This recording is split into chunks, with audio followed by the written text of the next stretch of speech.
திருச்சிற்றம்பலம். மார்கழி மாதத்தின் 7ஆம் நாளாகிய இன்று திருவெம்பாவையினுடைய 7ஆம் பாடலை நாம் சிந்திக்கலாம். அன்னே இவையும் சிலவோ பல அமரர் உன்னற்கு அறியான் ஒருவன் இரும் சீரான் சின்னங்கள் கேட்ப சிவனென்றே வாய் திறப்பாய் தென்னா எண்ணா முன்னம் தீசேர் மெழுகு ஒப்பாய் என்னானை என்னரையன் இன்னமுது என்று எல்லோமும் சொன்னோங்கள் வெவ்வேறாய் இன்னும் துயிலுதியோ வண்ணஞ்ச பேதையர் போல் வாளா கிடத்தியால் என்னே துயிலின் பரிசேலோர் எம்பாவாய். இது 7வது பாடல். 8வது பாடல் வரையிலும் உறங்கிக் கொண்டிருக்கின்ற கன்னி பெண்களை மற்ற அவருடைய தோழிகள் துயில் எழுப்புவதாக அமைந்திருக்கும். 8வது பாடல் வரையிலும். 9வது பாடலிலிருந்து 20வது பாடல் வரையிலும் அவர்கள் எல்லோரும் தெருக்களிலே நீராடுகின்ற நீர்நிலை வருகின்ற வரையிலும், அது ஆறோ அல்லது நீர்நிலையோ, அது வரையிலும் இறைவனுடைய புகழை பாடுகின்ற பாடல்கள். இது 7வது பாடல். இந்த பாடல் எழுப்பியவர்களெல்லாம் மூத்தவர்கள். இப்போ எழுப்பப்படுகின்ற பெண் வீட்டில் தூங்கிக்கிட்டு இருக்காரு. அந்த பெண் மிக மிக இளையவள். அதனால் செல்லமாக கூப்பிடுறாங்க.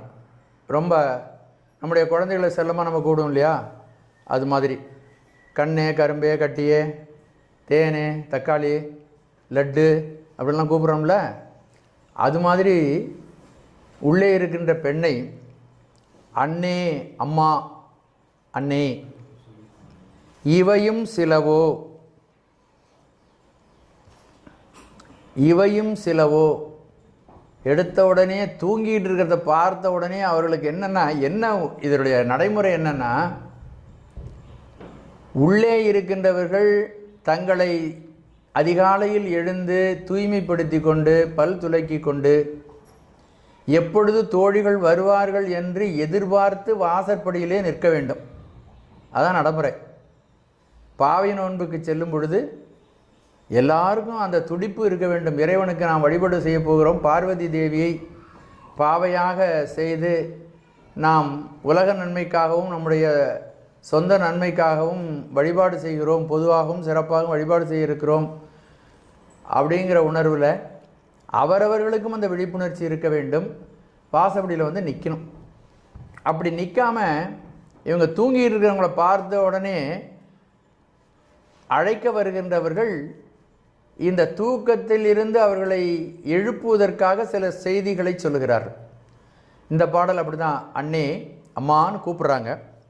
இவையும் சிலவோ, இவை அப்படின்னா எவையும் சிலவோ,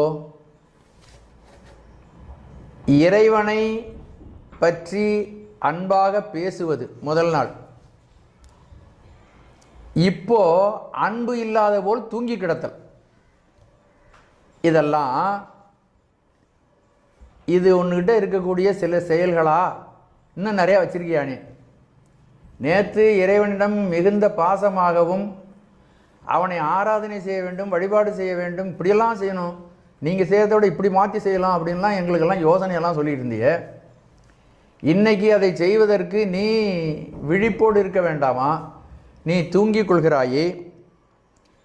இந்த செயல்கள் தான் உன்கிட்ட இருக்கா? இன்னும் வேறு ஏதாவது வச்சிருக்கியா உள்ள அப்படின்னு கேட்குறான். ஒன்றுக்கு ஒன்று முரணான செயல்கள்.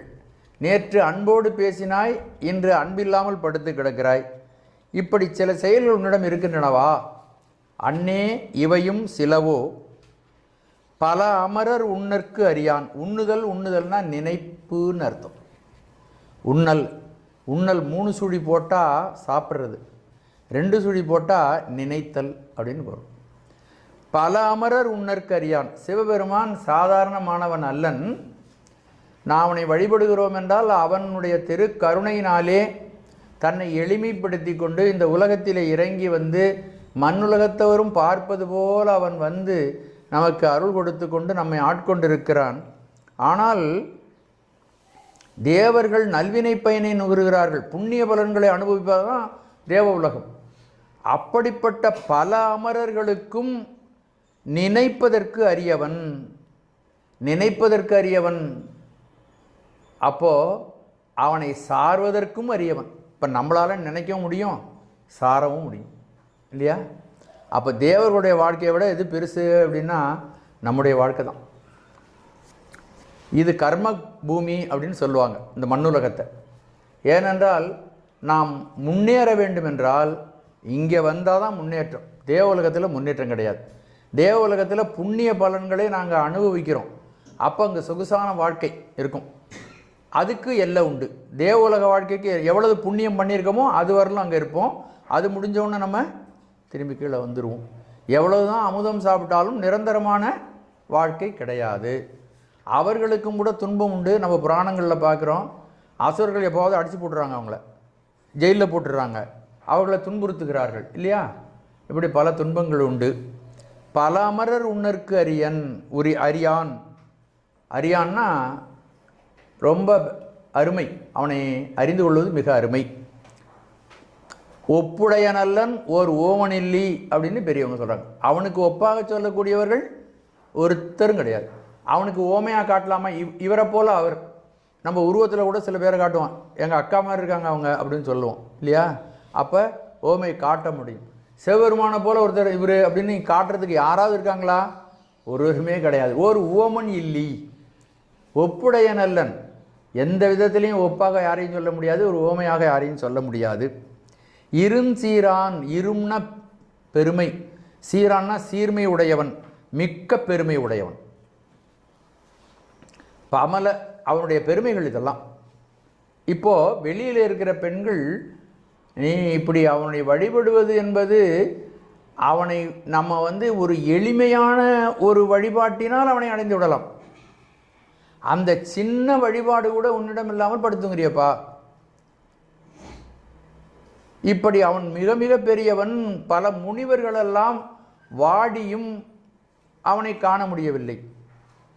முன்னீரும் ஆதியுமில்லான் முனிவர் கூடாம் 100 கோடி இமையோர்கள் தாம் நிற்ப. முன் ஈரும் ஆதியுமில்லான், முடிவும் இல்லாமல் தோற்றமும் இல்லாதவன் அவன். அவனிடம் அருளை பெற வேண்டும் என்பதற்காக நிறைய முனிவர்களெல்லாம் காத்து கொண்டிருக்கிறார்கள். முனிவர் கூடாம் 100 கோடி இமையோர்கள் தாம் நிற்ப.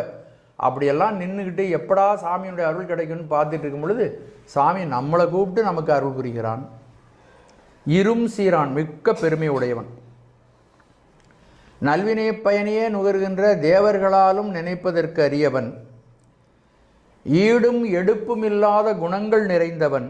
ஆயினும் அத்தனை பெரியோன் என்ன செய்கிறான்னா, நம்மை போன்ற எளியவர்களுக்கு இறங்கி ஆட்கொள்வதற்கு வருகிறான். இது ஒரே அரிஞ்செயல். இரும் சீரான், மிகுந்த பெருமை. இறைவனுடைய பெருமை என்னன்னா, நம்மை போன்ற எளியவர்களுக்கும் அருள் கொடுப்பதற்காக இறங்கி வந்து அருள் புரிதல். அதுதான் அவனுடைய பெருமை. இதுதான் செயற்கரிய செயல். பிறரால் செய்தற்கரிய செயலை செய்தல் பெருமை குணத்தினுடைய இயல்பு. சாமியினுடைய பெருமை குணம் என்னன்னா, ஒன்றுக்கும் பற்றாத நம்மையும் ஒரு பொருட்படுத்து நாய்ச்சிவிகை ஏற்றுவித்த அம்மை எனக்கு அருளியவாறு யார் பெறுவார் அச்சோ. நம்மையுமோர் பொருட்படுத்தி கொண்டு வருகிறான். ஒவ்வொரு உயிரிலையும் அவன் இருந்து கலந்திருந்து நம்மை பொருட்படுத்தி நம்மை வாழ வைக்க வேண்டும் என்று சிவன் நினைக்கிறான். அப்படிப்பட்ட சிவபெருமான் பாலாமரர் உன்னற்கரியவன், இரும் சீரான். அப்படிப்பட்ட சிவபெருமானை சின்னங்கள் கேட்ப சிவனென்றே வாய் திறப்பாய். உன்னுடைய குணம் எனக்கு தெரியும். நீ இப்பொழுது படுத்து தூங்கி கொண்டிருக்கிறாய். ஆனால் இறைவனுடைய சின்னங்களெல்லாம் கேட்கும் பொழுது சிவசிவா சிவனே அப்படின்னு வாய். என்னென்ன சின்னங்கள்? எக்காலம், கோயிலிலே ஒலிக்கப்படுகின்ற எக்காலம், சங்கு, ஜால்ரா, இந்த சத்தம்லாம் கேட்டால் சிவசிவா சிவசிவா அப்படின்னு பாடம். சின்னங்கள் கேட்ப சிவனென்றே வாய் திறப்பாய். இந்த சின்னங்கள் என்ன சொல்லுதுன்னா, அந்த பெருமானை நினைவுபடுத்துகின்றன. நம்ம சொந்தக்காரவங்க வெளியூர் போயிருந்தாங்கன்னா அவங்க வச்சுட்டு போனது அந்த இடத்துல இருக்கட்டும்னு வச்சுருக்கேன் அப்படின்னு சொல்கிறோமா இல்லையா? நம்ம அந்த பொருள் அவர்களை நமக்கு ஞாபகப்படுத்துகிறது. யாராவது நமக்கு வேண்டியவர்கள் இறந்து போனால் அவங்க போட்டிருக்கிற கண்ணாடியை பொட்டிக்குள்ளே வச்சுருக்கிறோம் இல்லையா? அவர்கள் வைத்திருந்த துணிமணிகளை வைத்து அவர்களுடைய நினைவாக வைத்திருக்கிறோம். அந்த பொருள் என்ன பண்ணுது? அந்த ஞாபகத்தை உண்டு பண்ணுகிறது. இப்போ உலகத்தில் இந்த மங்கள சின்னங்கள், சங்கு ஒலிக்கிறது, எக்காலம் ஊதுகிறது, இதெல்லாம் கோயிலில் இருக்கக்கூடிய பொருள்கள். அப்போ அந்த கோயில்களில் இருக்கக்கூடிய பொருள்கள் காலை விடியற்காலை நேரத்தில் ஒலிக்கிறது, சின்னங்கள் கேட்கின்றன.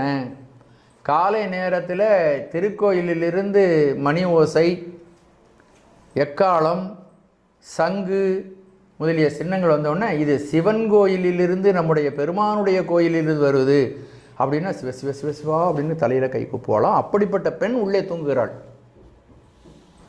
உன்னற்கரியான் ஒருவன் இறைஞ்சிறான், சின்னங்கள் கேட்ப அன்னே இவையும் சிலவோ பல அமரர் உன்னற்கரியான் ஒருவன் இறைஞ்சிறான், சின்னங்கள் கேட்ப சிவனென்றே வாய் திறப்பாய். கேட்பன்னா அதற்கு நாம் காணும் பொழுதும் சிவன் என்ற நினைவு அவளுக்கு வருங்கிறத தெரிஞ்சுக்கணும். சின்னங்கள் கேட்கின்றன, எக்காலம் கேட்கிறது, சங்கு ஒலிக்கிறது, ஜால்ரா சாத்தம் கேட்கிறது, தேவாரம் பாடுகிறது. இவைகளெல்லாம் ஒலி வந்தவுடனே சிவன் என்ற சிந்தனை நமக்கு வருகிறது. அதை போல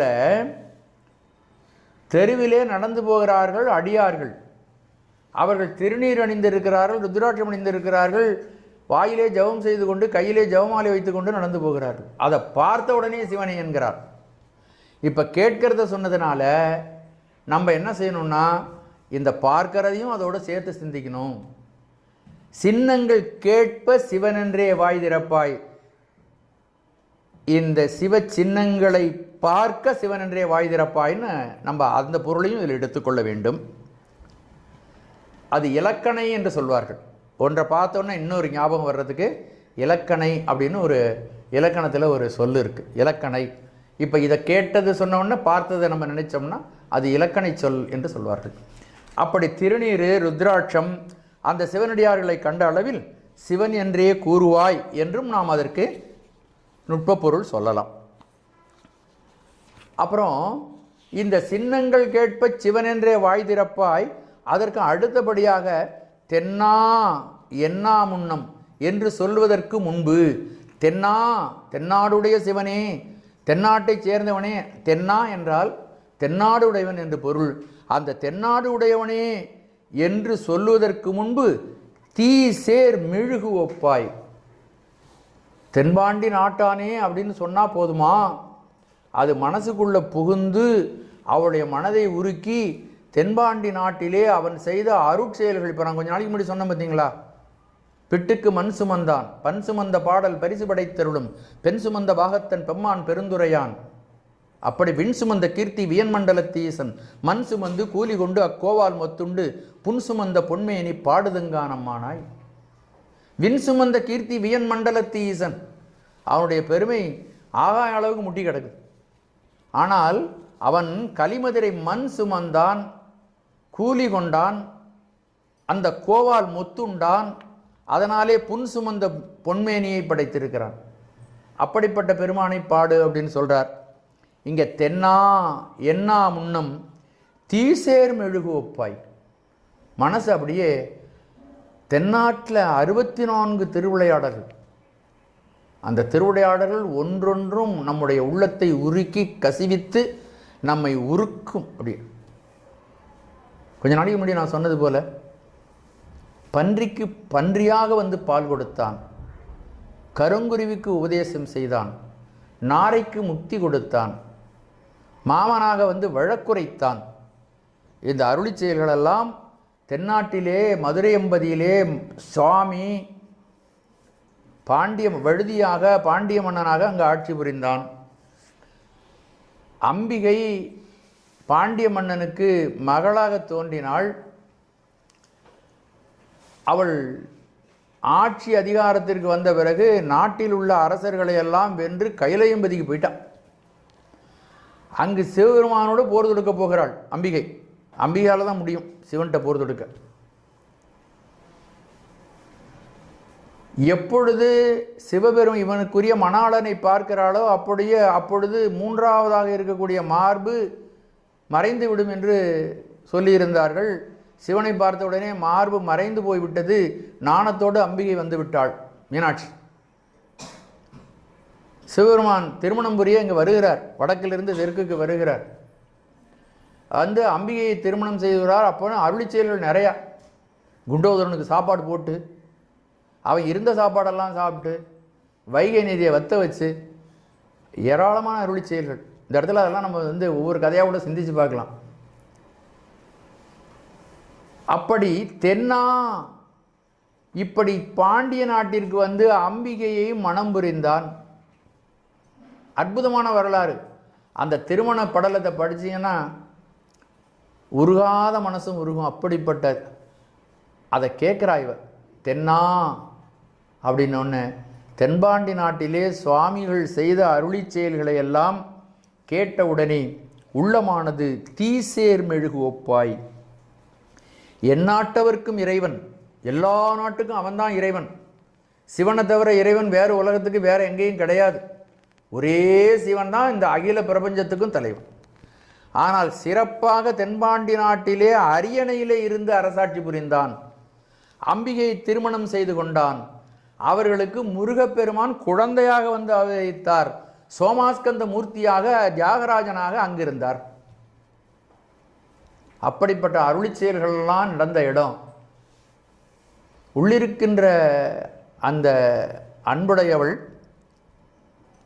எப்போவாவது தென்னாடுடைய சிவனேன்னா உடனே பொசுக்குன்னு கண்ணிலேருந்து தண்ணி தாரதாரையாக வந்து மனம் உருகி அப்படியே ஆறா பெருக ஆரம்பிச்சிருவாளாம். உலக யாவையும் ஈன்றவன், இந்த அகில பிரபஞ்சத்தையும் அவன் தன்னுடைய உதரத்திலிருந்து வெளியே கொண்டு வந்திருக்கிறான். அவனுடைய வகண்ட வியாபகத்திலிருந்து எல்லாம் தோன்றி வந்திருக்கிறது. இந்த அகில பிரபஞ்சமும் அண்ட பகுதியின் உண்டை பிறக்கம் அளப்பெரும் தன்மை வளப்பெரும் காட்சி ஒன்றனுக்கொன்று நின்றழில் பகரின் 100 கோடியின் வேற்பட விரைந்தான். எல்லா இடத்திலும் விரிந்து பறந்து கொண்டிருக்கிறது அவனுடைய அருளாட்சி. உலகம் யாவையும் ஈன்றவன் உம்பருள் உயர்ந்த திலகநாயகி அம்மை மீனாட்சி அம்மை. பரஞ்சுடர் அந்த அம்பிகையும் அவருடைய சேயன, யாரு? முருகப்பெருமான். 3 நம்ம பார்க்குறோமே, ராஜசவலீஸ்வரர் கோயிலுக்கு போனீங்கன்னா முருகப்பெருமானோட அம்பிகையும் சுவாமியும் இருப்பாங்க. பார்க்கலாம். மதுரைக்கு போய் பார்க்குறத இங்கேயும் பார்க்கலாம், மதுரைக்கு போயும் பார்க்கலாம், இங்கேயே பார்க்கலாம். உலகம் யாவையும் ஈன்றவன் உம்பருள் உயர்ந்த திலகநாயகி பரஞ்சுடர் சேயன 3 தலைவரான் முறை செய்த நாடு இஃது அன்றி சலதி சுலவு பாரினும் உண்டாகும். இப்படிப்பட்ட நாடு உலகத்தில் ஒன்று உண்டா? சிவபெருமானே அரியணை ஏறி ராஜ்ய அபிஷேகம் செய்து கொண்டு இந்த உலகத்தை புறந்தான் என்ற வரலாறு உலகத்தில் எந்த நாட்டுக்காவது உண்டா? பாண்டி நாட்டை தவிர. துறக்கத்து மகுதே, நீங்கள் இந்த உலகத்தில் தேடினா கிடைக்காதுங்கிறது இல்லை, சொர்க்கலோகத்துக்கு போனாலும் கிடைக்காது பாண்டி நாட்டை போல.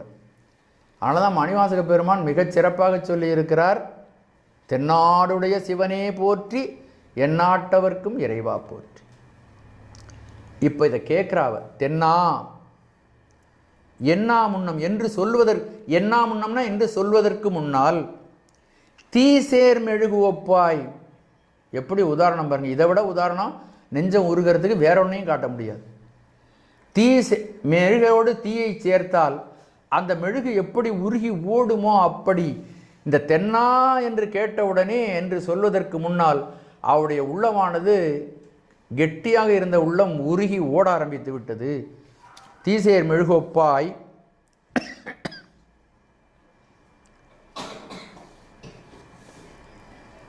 என்னானை என்னரையன் இன்னமுது என்று எல்லோமும். இப்படி நீ தென்னன் என்று சொன்னவுடனே உனது உள்ளமும் உயிரும் உருகி ஓடிப்போய் அவனுடைய நினைவிலே குழைந்து நிற்பாயே பெண்ணே. இப்போ நாங்கள் என்ன சொல்கிறோன்னா, நிறையா சொல்கிறோம். என்னானை என்னரையன் இன்னமுது என்று எல்லோமும் வெவ்வேறாய் சொன்னோம் கேள். நாங்கள் பலவாறாக சிறைவனுடைய பெருமையை சொல்லுகிறோம். நீ சாதாரணமாக தென்னா அப்படின்னா போதும், தீசேர் மெழுகொப்பாய். இப்போ நாங்கள் என்ன சொல்கிறோம், என் ஆணை, என் ஆண் ஐன்னு பிரிக்கணும். ஐன்னா அப்பா, என்னுடைய தகப்பன். என்னானை, எண்ணறையன், இன்னமுது. அதாவது இறைவன் தந்தையாக இருந்து நம்மை பரிபாலிக்கிறான். ஒரு தகப்பனார் ஒரு குழந்தையை அது நன்றாக வளர வேண்டும் என்று தாய் தன்னுடைய உறக்கத்தை மறந்து தன்னுடைய உணவை மறந்து படாத பாடுபடுகிறாள். ஒரு தாய் ஒரு குழந்தையை வளர்க்குறதுக்கு கொடுக்குற அந்த அன்புக்கு இணையானது இந்த உலகத்தில் வேறொன்றும் கிடையாது. தாய்க்கு அடுத்தபடியான ஸ்தானத்தில் இருக்கிறவன் சிவன் தான். அதனால தான் மாணிக்க வாசகர் அந்த தாய் அன்பை உயர்த்தி சொல்லுகிறார். தாயினும் சாலப்பரிந்து. தாய் ஒரு வாழ்க்கையில் நாம் பிறந்த அந்த வினாடியிலிருந்து நம்மை தாய் பாதுகாப்பது போல, தந்தை பாதுகாப்பது போல யாரும் பாதுகாப்பதில்லை. இந்த ஒரு பிறவியில் தாயும் தந்தையும் நம்மை பாதுகாக்கிறார்கள். சிவபெருமான் எல்லா பிறவியிலும் நம்மை பாதுகாக்கிறார். அதனால தான் தாயினும் சாலப்பரிந்து. சாமிக்கு அடுத்தபடியாக சாமி யாருன்னா தாய் தான், தாயும் தந்தையும். அதனால தான் நம்முடைய பெரியவர்கள் அன்னையும் பிதாவும் முன் அறி தெய்வம். முன்னால் அறியக்கூடிய தெய்வம் யார்? அன்னை. அன்னை காட்டி அப்பன். அன்னையும் பிதாவும் முன்னறி தெய்வம். ஆகவே என்னானை கடவுளுடைய பெருமையை உலகத்துக்கு காட்டணும்னா இங்கே இருக்கிற உறவு தான் காட்ட முடியும். அவன் சிறந்த உறவு. அவனை போல அவன் நமக்கு நிரந்தரமான உறவு. இங்கே இருக்கின்ற உறவுகளெல்லாம் இந்த வாழ்க்கையோடு முடிந்து போகின்ற உறவுகள். அவன் நித்திய பந்து. இவங்கள்லாம் இந்த பிறவிக்கு நம்முடைய சொந்தக்காரர்கள், உறவினர்கள். அவன் நாம் எப்பொழுது பிறவி எடுத்தோமோ அப்பொழுதிலிருந்து நாம் என்னைக்கு மோட்சம் அடைகிறோமோ அன்னைக்கும் பிறகும் அவன்தான் நித்திய பந்து, எப்பொழுதும் சொந்தம். அதனால தான் அப்பன் நீ, அம்மை நீ, அன்புடைய மாமனும் மாமியும் நீ அப்படின்லாம் சொல்கிறான். ஆகவே என் ஐ, என்னானை. ஐன்னா உயர்ந்தவர்கள். ஐங்கிறது ஒரு பீஜ மந்திரம். அதனால தான் ஐயப்பன் அப்படின்னு நம்ம சொல்கிறோம் பார்த்தீங்களா, அந்த பீஜ மந்திரத்தையே பேராக வச்சுருக்கிறாங்க. ஐ அப்படிங்கிறது ஒரு பீஜ மந்திரம், விதை. என் ஐ, என்னுடைய ஐ என்ன யார்? என்னுடைய தகப்பன். என்னானை. உலகத்தில் இருக்கிற உதாரணங்களை சிவபெருமான் எப்படி நம்மை பரிபாலிக்கிறான் என்பதை நாம் உணர்ந்து கொள்வதற்காக ஒரு உதாரணம் காட்டுறாங்க. ஆனால் சிவன் இத்தோடு அவனுடைய பெருமை அடங்கி போய் விடுவதில்லை, இதற்கு மேலாகவும் விரிகிறது. அவன் நாம் என்று இருக்கிறோமோ அன்று அவன் நம்மோடு இருக்கிறான். நாம் என்றும் இல்லாமல் போவதில்லை இந்த உயிர். அவன் நம்மோடு கூட இருந்து நம்மை பரிபாலித்து கொண்டே இருக்கிறான். தாயேயாகி வளர்த்தனை போற்றி, தானே உலகேழும் ஆயானை ஆழ்வானை பாடுதுங்கான் அம்மானாய் அப்படின்னு சுவாமி ஒரு இடத்துல சொல்கிறாங்க. ஊன் நாடி நாடி வந்து உள்புகுந்தான். நம்முடைய ஊன் நாடி இதுக்குள்ளே இருக்கின்ற உயிருக்குள்ளே அவன் புகுந்து நம்மை பாதுகாக்கிறான். அப்படிப்பட்ட சிவபெருமானை என் ஐ நாம் பாடுறான். என் ஐ, என்னானை, என் அரையன், எனக்கு அரசனாக விளங்குகிறாய். அரசன் இந்த உயிர்களை பாதுகாத்து நல்ல நெறியிலே செலுத்தி நல்ல ஒழுக்கமுடைய பிரஜைகளாக வளர்க்கிறான் பழங்காலத்து அரசர். அது மாதிரி நம்ம மனுநீதி சோழன், நம்முடைய பெரிய புராணத்திலே மனுநீதி சோழன் ஆண்டாம் பாருங்க. அது மாதிரி அரசன் எப்படி இருப்பானோ அப்படி சுவாமி நம்மை பரிபாலிக்கிறார். நமக்கு வேண்டியதெல்லாம் கொடுக்குறார் பாருங்கள். தண்ணி அவர் கொடுக்குறார், நிற்கிற நிலம் அவருடையது, மூச்சுக்காற்று அவருடையது, நம்ம கேட்குற ஓசை அவருடைய, எல்லாம் அவருடையது. நம்ம என்ன உற்பத்தி பண்ணோம் அந்த உலகத்தில்? ஏதாவது நம்மளால் உற்பத்தி பண்ண முடியுமா? எல்லாம் உற்பத்தி பண்ணி ரெடியாக வச்சுருக்கு. நம்ம வந்து உழுந்தவுடனே அதெல்லாம் பயன்படுத்துகிறோம். உழுந்த உடனே மூச்சுக்காற்றை சுவாசிக்கிறோம். என்னானை, என்னரையன், என்னுடைய அரசன், சக்கரவர்த்தி. இந்த பிரபஞ்சம், அகில பிரபஞ்சத்துக்கும் அவன்தான் சக்கரவர்த்தி. இன் அமுது, அதோடு மட்டுமல்ல எனக்கு இன்பம் தருகின்றவன். உண்மையான இன்பம் அமுதம் அப்படின்னா அமுதத்தை உதாரணமாக காட்டலாமே தவிர இறைவன் தருகின்ற ஆனந்தத்திற்கு இந்த அமுதம் சமானமாகாது. ஏனென்றால் இந்த அமுதம் வரும்பொழுதே விஷத்தோடு தான் வந்துச்சு. இந்த அமுதம் தூய்மையானது, இரவா பெருநிலையை நமக்கு வழங்கக்கூடியது, துன்பமில்லாத இன்பத்தை தருவது, இது எல்லையில்லாமல் இன்பத்தை நமக்கு தரக்கூடியது. என்னானை எண்ணறையன் இன்னமுது என்று எல்லோமும். இப்போ சின்னங்கள் கேட்ப சிவனென்றே வாய் திறப்பாய், தென்னா எண்ணா முன்னம் தீசேர் மெழுகொப்பாய். இப்படி இருக்கின்ற நீ இப்பொழுது நாங்கள் என்னானை எண்ணறையன் இன்னமுது என்று எல்லோமும் சொன்னோங்கள். அன்பு உரைகள் பலவாறாக உனக்கு நாங்கள் சொல்லி இருக்கிறோம். அப்படி இருந்தும் கூட தென்னா என்று நேற்று உருகேனே, இன்று இவ்வளவு சொல் என்னானை எண்ணறையன் இன்னமுது என்று பலவாறாக நாங்கள் சொல்லியும் கூட நீ இன்னும் உன்னுடைய துயிலை நீக்காமல் இருக்கிறாயே, உனக்கு உறக்கம் இன்னும் அவ்வளவு வலிமையாக இருக்கிறதே, நீ துயில் எழவில்லையே. அப்படி கூட்டாக நாங்கள் சேர்ந்து ஒலித்தது தூரமாக உனக்கு ஒலிக்கவில்லை என்றால் கூட நாங்கள் ஒவ்வொருவரும் தனித்தனியாக சொன்னோங்கள் வெவ்வேறாய். சொன்னோம், எல்லாம் கூட்டாக சொன்னோம், அப்புறம் வெவ்வேறாக வேற கூப்பிட்டுருக்கோம். கத்தி கத்தி உன்னை கூப்பிட்டுருக்கோம். கூட்டாகவும் கூப்பிட்டோம், தனித்தனியாக வெவ்வேறாய். அந்த வார்த்தைகளில் நம்ம ஆழ்ந்து கவனிக்கணும். அதில் சொன்னோம் அப்படின்னா கூட்டாக கூப்பிட்டோம் ஒரு தடவை, அப்புறம் ஒவ்வொருத்தையாக கூப்பிட்ருக்கா. உள்ளே இருக்கிறவள வெளியே நிற்கின்ற அந்த அடியார்கள் ஒவ்வொருவராக கூப்பிடுகிறார்கள். என்னானை எண்ணறையன் இன்னமுது இவ்வாறெல்லாம் சொல்லி எல்லோமும் சொன்னோம் கேள் வெவ்வேற, சொன்னோம் கேள் வெவ்வேறாய். இப்படி வேறு வேறாக நாங்கள் கூப்பிட்டிருக்கிறோம். இந்த கூட்டாக நாங்கள் இவ்வளவு பக்தை நீ தென்னா என்ற பிறகு அப்படியே தீசேர் மெழுகாக நீ உருகி ஓடியவை. நாங்கள் இப்பொழுது பலவாறாக அவனுடைய மொழிகளை சொல்லுகிறோம். இப்பொழுது சொல்லியும் உனக்கு அந்த உணர்ச்சி வரவில்லை என்றால் தூக்கம் வலிமையாக உன்னிடம் இருக்கிறது. ஆகவே இந்த தூக்கத்திலிருந்து விழித்திட வேண்டும். இந்த நல்லுரையை நீ கேட்க வேண்டும்.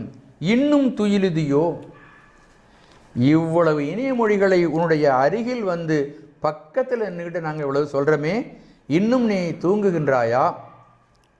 இன்னும் துயிலுதியோ, வண்ணஞ்ச பேதையர் போல் வாளா கிடத்தியால். வாளான்னா அசையாமல் கிடத்தல், வாளான்னா ஒரு உணர்ச்சியும் இல்லாமல் கிடத்தல்.